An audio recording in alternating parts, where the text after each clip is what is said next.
नमस्कार बंधुरा आमी अर्चना देव चले आसलाम आज के आरो एक रान्नार रेसिपि निये। तो चलो आज के आमी रान्ना करब डालिया। तार जोन्नो देखो एखाने आमी एक पैकेट डालिया निये नियेछि। এই ডালিয়াটা তোমরা মুদিখানা দোকানে খোঁজ করলেই পেয়ে যাবে, সব মুদিখানা দোকানে পাওয়া যায়।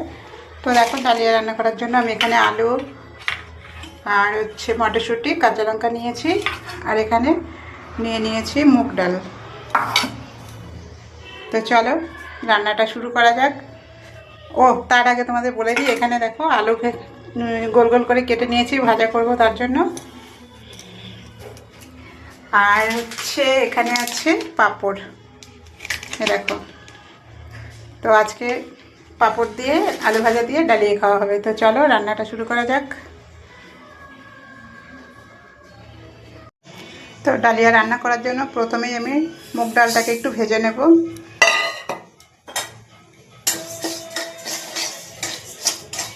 মুগ ডালটা একটু হালকা লাল করে ভেজে নেব। দেখো বন্ধুরা, ডালিয়া রান্না করার জন্য আমি এখানে একটা হাঁড়ি বসিয়ে দিয়েছি, হাঁড়িতে জল দিয়ে দিয়েছি।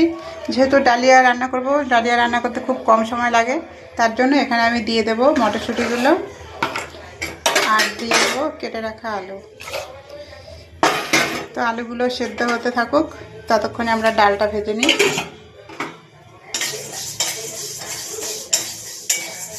ডালটা বেশ একটু লাল লাল হয়ে গেলেই নামিয়ে নেব।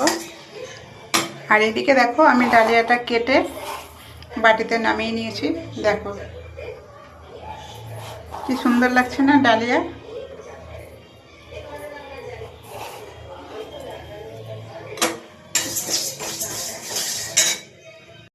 দেখো বন্ধুরা, ডালগুলোকে আমি ভেজে নিয়েছি।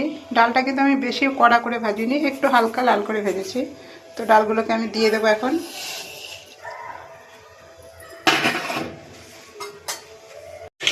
তো এবার আমি এটাকে একটু নাড়া দিয়ে দেব।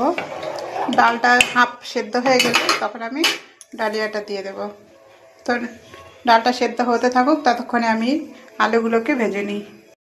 তো বন্ধুরা দেখো তেলটা গরম হয়ে গেছে, এবার আমি এভাবে পাঁপড়গুলোকে ভেজে নেব, উল্টিয়ে পাল্টিয়ে। পাঁপড় ভাজতে যদিও বেশি টাইম লাগে না। ওর বাবা পড়ে যাচ্ছিস কেন? এরকম করে আমি সবগুলো পাঁপড়কে ভেজে তুলে নেব। দেখো বন্ধুরা, সবগুলো পাঁপড় কি সুন্দর ভাজা হয়ে গেছে। তো চলো এবার আমি ওই তেলেই আলুগুলোকে ভেজে নিই। এভাবে আমি এক এক করে সবগুলো আলুকে ভেজে তুলে নেব। দেখো বন্ধুরা,